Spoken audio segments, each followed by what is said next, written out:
Hello friends, welcome to my blogging channel. তো তোমাদেরকে নতুন একটা ব্লগে নতুন একটা সকালের সঙ্গে অনেক অনেক স্বাগত। দেখো, আমি কিন্তু আজকে তোমাদের সঙ্গে শেয়ার করে নিয়ে যাচ্ছি এমন একটা ভিডিও যেটা হচ্ছে চিতল মাছের মুইঠা।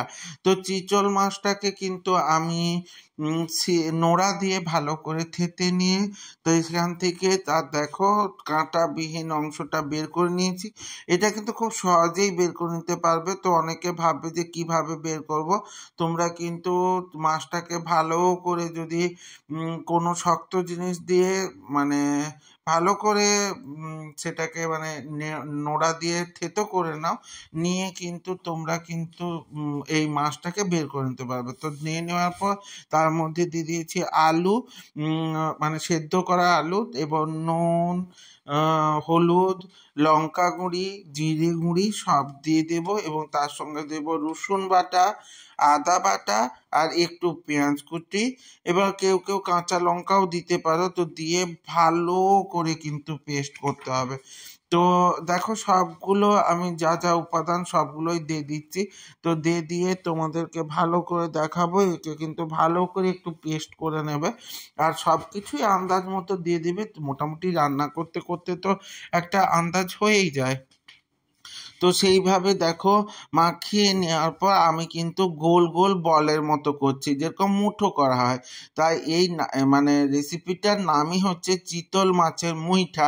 তো মুইঠা মানে মুঠা করে করে কিন্তু তৈরি হয়, তাই এই মাছটার রেসিপিটার নাম কিন্তু চিতল মাছের মুইঠা। তো তোমরা কে কে চিতল মাছ দেখেছো বা খেয়েছো বলো তো। তবে আমি বলবো এমন একটা রান্না সত্যি খেলে মন ভরে যাবে। এবং এই মাছটাকে তোমরা একবার কিন্তু ট্রাই করে দেখে নিতেই পারো, কেমন লাগছে অবশ্যই দেখে নিলে বুঝতে পারবে এই রান্নাটা কতটাই সুস্বাদু হয়। শুধু গরম ভাতের সঙ্গে খেয়েই নিতে পারবে। দেখো, আমি মুঠো মুঠো করে রেখে দিয়েছি। তো বেশ সেই নাড়ু বা অনেকটা মিষ্টির মতো দেখতে হয়েছে না? তো দেখলে কিন্তু বেশ ভালোই লাগবে। এরপরে কিন্তু গরম জল বসিয়ে দিয়েছি এবং গরম জলের মধ্যে গরম জল ভালো করে টকবক করে ফুটতে আমি কিন্তু তার মধ্যে দেখো মুইঠাগুলো ছেড়ে দিচ্ছি। দেখো, মুইঠাগুলো এমনি ছেড়ে দিচ্ছি। তো ছেড়ে দিলেই দেখবে ওগুলো নাড়ুর মতো হয়ে বা মন্ডের মতো করে ভেসে যাবে। তো একবার দেখো তোমরা ট্রাই করে, এইরকম কোনো মতেই ভাঙবে না। তোমরা ভেবো না যে ভেঙে যাবে। এবারে একটুখানি ভালো করে ফুটিয়ে নেবে যাতে কিনা মুইঠাগুলো কোনো কারণে ভেঙে যায়। তবে ওই সময় খুব বেশি কিন্তু খুন্তি দিয়ে নাড়াচাড়া করবে না, কারণ ওই মুহূর্তে কিন্তু ভেঙে যেতে পারে। একবার ওই গরম জলে ভালো রকম এঁটে গেলে কিন্তু আর কখনোই ভেঙে যাওয়ার কোনো সমস্যা থাকবে না। তো এরপরে আমি মুইঠাগুলো তুলে নিয়েছি। দেখো, আমার মুইঠাগুলো হয়ে গেছে রেডি। তো এরপরে কিন্তু আমার মুইঠাটা রান্না করতে হবে, তাই কড়াই বসিয়ে দিয়েছি। কড়াইয়ের মধ্যে দিয়ে দেবো তেল। ফোড়ন হিসেবে দেব একটু এলাচ দানা। তো তোমরা এতে একটু তেজপাতাও দিতে পারো, একটু শুকনো লঙ্কাও দিতে পারো। আমি কিন্তু ওগুলো কিছুই দিইনি, শুধু মানে দিয়েছি একটু চিনি দিয়েছি যাতে কালারের জন্য। তারপর দিয়ে দিয়েছি এলাচ দানা। তো এলাচ দানা দিয়ে দেওয়ার পর রসুন, মানে এতে কিন্তু একটু রসুনের পরিমাণটা বেশি দেবে, কারণ এটা একটু মাংসের মতো রান্না করতে হয়।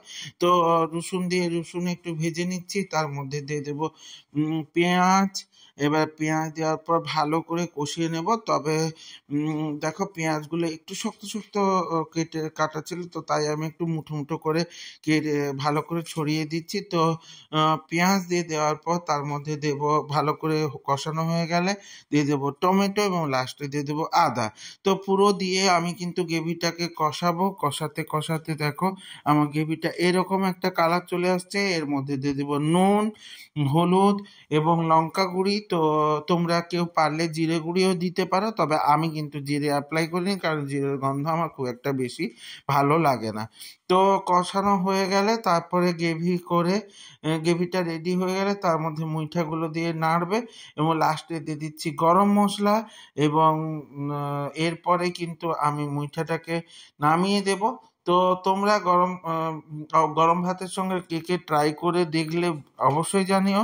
যদি এই ভিডিওটা ভালো লেগে থাকে তাহলে লাইক কমেন্ট শেয়ার করে দিও। আর ইউটিউব থেকে যারা দেখবে তারা সাবস্ক্রাইব করে দিতে ভুলে যেও না, যাতে আমার ভিডিওগুলো তোমাদের সামনে সবার প্রথমে চলে আসে। এইভাবে আমার সাথে থেকো, সঙ্গে থেকো, জুড়ে থেকো। এরপর দিয়ে দিব একটু ধনেপাতা কুচোনো। তো দেখা হচ্ছে নতুন একটা ব্লগে, নতুন একটা সকালের সঙ্গে। ততক্ষণের জন্য ভালো থেকো, সুস্থ থেকো। কমেন্ট করে জানিও কেমন লাগলো। টাটা।